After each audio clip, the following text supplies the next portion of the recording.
여러분, 산업안전지도사 1차 합격의 핵심 바로 안전보건관리체제입니다. 기출 빈도 2위로 매우 중요하죠.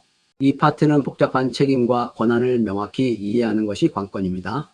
산업안전보건법 제13조부터 제24조까지의 내용을 중심으로 조직의 뼈대를 탄탄히 세워나가겠습니다. 이 파트는 절대 포기할 수 없는 점수밭입니다. 매년 2 내지 3문제씩 꾸준히 출제되고 있습니다. 기계기구 안전조치 다음으로 중요한 출제 비중을 차지합니다. 특히 직무 구분, 선임 기준이 주요 출제 영역이니 이 부분을 집중적으로 살펴보셔야 합니다. 산업안전보건법 제13조부터 제24조까지 조직의 뼈대를 제대로 이해하면 합격 점수가 여러분의 것이 될 것입니다. 자, 그럼 안전보건관리 조직이 어떻게 구성되어 있는지 그 해부학적 구조를 함께 보겠습니다. 가장 위에는 안전보건관리 책임자가 있고요. 그 아래 관리감독자가 현장을 지휘합니다. 그리고 안전보건관리자는 책임자를 보좌하고 관리감독자에게 조언하는 역할을 하죠.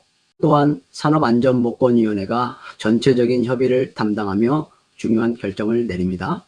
각자의 역할과 관계를 잘 기억해 두셔야 합니다. 안전보건관리 책임자는 조직의 두뇌이자 총괄 지휘자입니다. 산업재해 예방계획 수립부터 안전보건교육, 건강진단, 총괄까지 전반적인 안전관리를 책임집니다.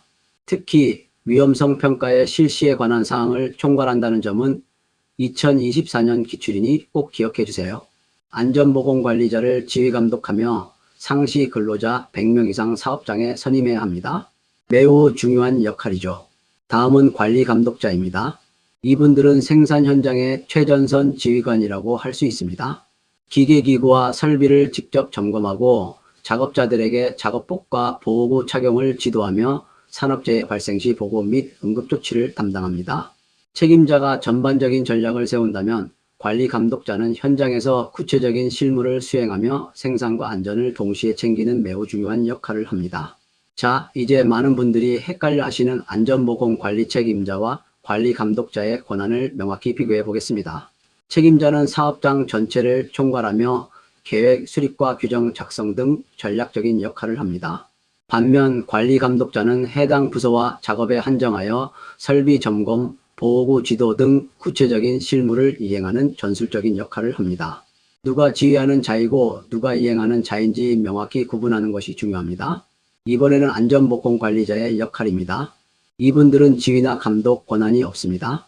대신 안전보건관리 책임자를 보좌하고 관리감독자에게는 전문적인 지도와 조언을 제공합니다. 위험성 평가를 보좌하고 기계 구입 시 적격품 선정에 대한 조언을 주는 등 스태프로서의 역할을 수행합니다.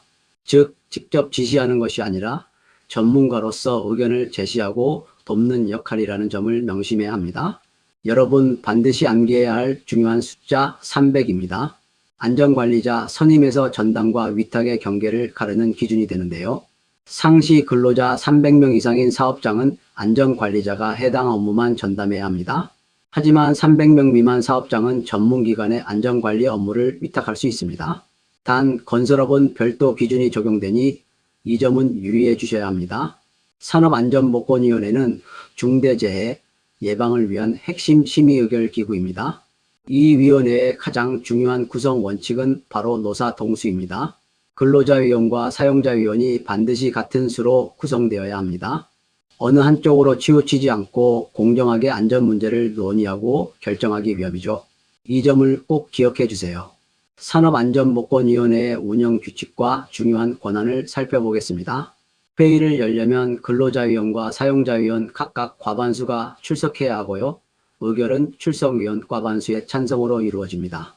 중요한 권한으로는 작업 환경 측정 결과 설명의 개최 요구권이 있지만 개인 건강진단 결과 공개 요구는 불가하다는 점을 주의하세요. 위원회가 없는 경우 PSM 작성 시 근로자 대표의 의견을 들어야 한다는 점도 팁으로 알아두시면 좋습니다. 전문기관에 대한 행정처분은 크게 지정 취소와 업무 정지로 나뉩니다.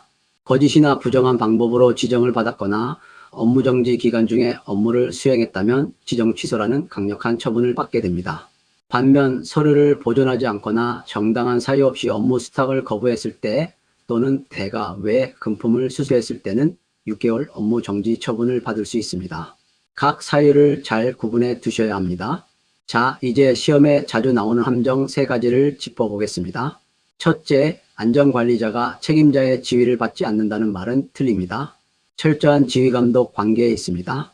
둘째, 모든 사업장에 전담 안전관리자가 필요하다. 이것도 틀렸죠. 300명 미만 사업장은 위탁이 가능합니다. 셋째, 위원회 의결은 근로자 과반수 찬성이다? 아닙니다. 출석위원 과반수 찬성입니다. 이 3가지 함정 꼭 피하시길 바랍니다. 선임 의무 흐름도를 한눈에 정리해 보겠습니다. 상시 근로자 50명 미만 사업장은 안전보건관리 담당자를 두고요. 50명에서 299명까지는 안전보건관리자를 선임하거나 위탁할 수 있습니다. 100명 이상이 되면 여기에 안전보건관리 책임자를 추가로 선임해야 하죠. 마지막으로 300명 이상 사업장은 안전보건관리자를 전담으로 전환해야 합니다. 업종별 기준이 다를 수 있으니 법령 별표를 꼭 확인하세요. 자, 오늘 배운 안전보건관리체제를 마인드맵으로 정리해 보았습니다.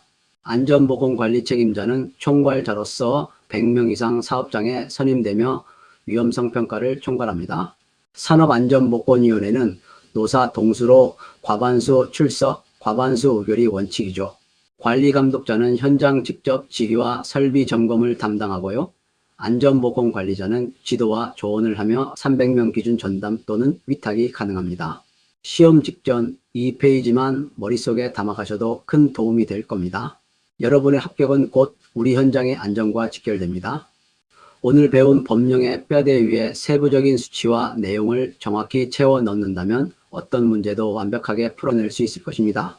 그동안의 노력이 좋은 결과로 이어지기를 진심으로 응원합니다. 시험에서 좋은 성과 거두시길 바랍니다. 행운을 빌겠습니다.